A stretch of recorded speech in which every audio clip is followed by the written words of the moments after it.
a glance, the Philippines is a country of beauty and vibrance, a tapestry of islands, languages, and cultures. But tucked behind the postcard images is a growing shadow. In bustling cities and forgotten alleys, millions fight for space. Space to live, space to eat, space to breathe.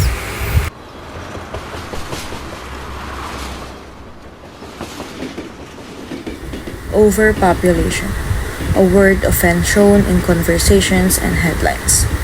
But what does it really mean for the people living through it? In this documentary, we peel back the layers of this quiet crisis.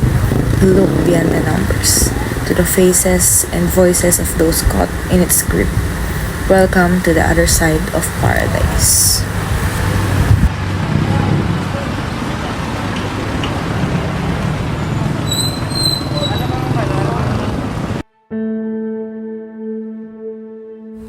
Philippines ranks as the 13th most populous country in the world with more than 110 million people and counting.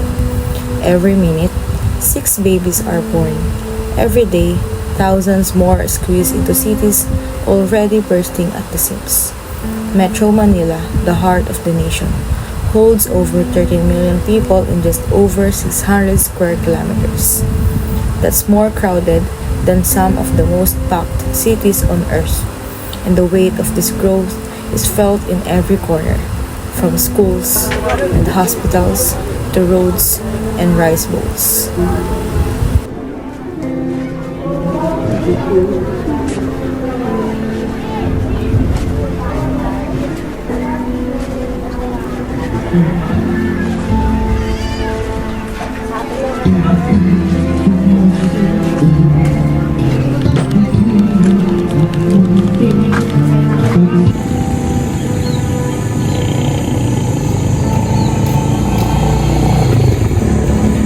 Pabili, kano noodles?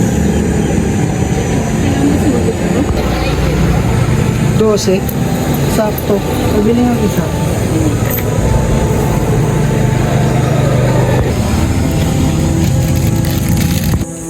In a makeshift home assembled from tarpaulins and discarded wood lives the Bautista family. 10 members under one rusting roof, clinging to each day with the little they have. Rosa, the mother, starts her morning with a pot and a single packet of instant noodles. Her goal, to stretch this meal for 10 months. More water, less flavor, but for the children, it's a warm meal. At least something to fill their stomachs before the hunger returns. While Rosa prepares, her husband Ramon leaves for work. As a takatak vendor, he walks the streets selling candies and cigarettes, hoping for coins that may cover dinner.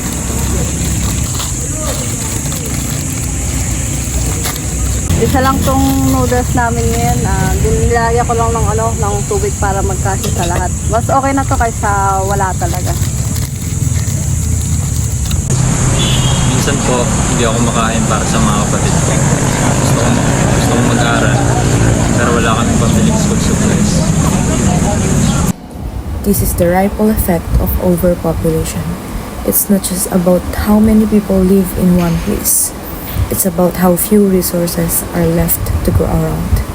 In public schools, a single teacher may face 50 to 60 students. Classrooms meant for learning become a noise-filled shelters of frustration and fatigue. In hospitals, lines form before the door opens. Doctors and nurses work around the clock, but there are never enough beds, never enough time. And for families like the Bautistas, whose income is barely enough for meals, even a small illness becomes a crisis. They don't go to clinics. They wait, hope, and pray it passes. In overcrowded cities, privacy is a luxury. Children grow up knowing no personal space. Entire families sleep on the same floor, with cardboard as their bed.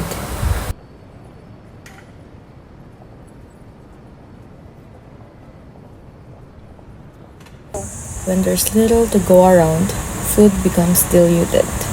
Literally, a single pack of noodles becomes soup for 10. Rice is paired with salt or soy sauce. Malnutrition follows, and with it, stunted futures.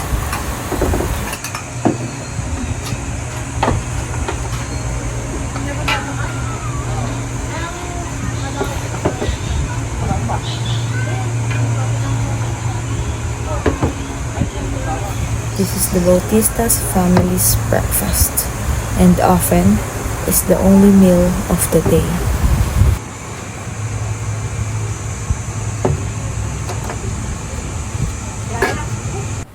Food security is a daily gamble. For families like the Bautistas, every meal is rationed with discipline and guilt.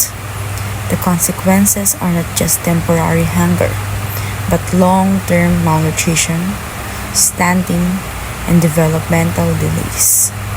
These children are not just growing up poor, they're growing up behind. And despite their resilience, there's only so far empty stomachs can carry young dreams.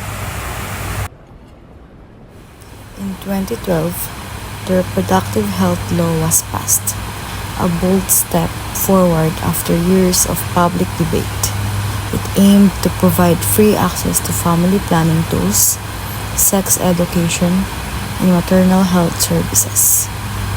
But implementation has been slow, uneven, and in many areas resisted. Political opposition, religious institutions, and community stigma all form barriers that keep people uninformed and unsupported. In the poorest areas, many still believe birth control is dangerous, sinful, or simply unavailable. Marami pa rin ang natatakot na gumamit ng contraceptives. Hindi nila alam na libre ang serbisyo, o kaya naman naniniwala silang makakasama ito. Kailangan dagdagan ng edukasyon. Real change begins with knowledge. When women are educated and empowered, family sizes shrink, health improves, and futures brighten. Education must be more than books. It must include life skills, health awareness, and economic opportunity. Family planning can't be just a service. It must be a conversation, a right, a norm. And children like Rico deserve a chance to study not as a luxury, but as a path out of poverty. Despite the odds, there is still hope. In every family living with less, there are voices dreaming of more. Children still laugh, parents still believe. Rico dreams of becoming a teacher. Rosa, a mother burdened but unbroken, wishes for a future where none of her children sleep hungry. And Ramon, the street vendor, hopes his struggle will one day end with dignity. These dreams live even in the darkest corners, because hope, unlike resources, is not scarce. It grows even in the most crowded places. Overpopulation is not just a matter of space. It is a question of equity, access, and human dignity. It is not the fault of the poor, but the result of systemic failure, inaction, and forgotten promises. But solutions exist: education, healthcare, empowerment. When people are seen, heard, and supported, change becomes possible. In a nation where too many are born into too little, it is time to choose differently, for fewer mouths, for fuller lives, for a future we all can share.